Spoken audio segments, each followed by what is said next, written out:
5 amazing facts. दोस्तों screen पर नजर आने वाली तस्वीरें कोई मामूली तस्वीरें नहीं है, बल्कि दोस्तों ये गूगल के सर्वर की तस्वीरें हैं जहां पर गूगल अपना डाटा स्टोर करता है।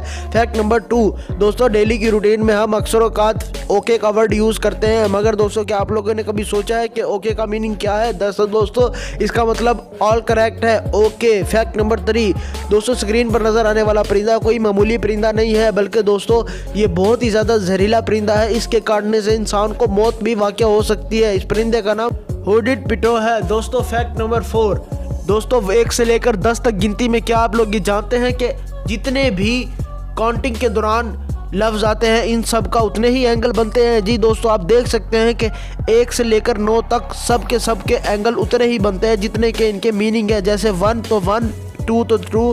ये आप दोस्तों खुद स्क्रीन पर देख सकते हैं कि कितना ज़्यादा ये दिलचस्प और हैरान कुन है। दोस्तों आपको ये फैक्ट कब मालूम हुआ? कमेंट सेक्शन में ज़रूर बताइएगा।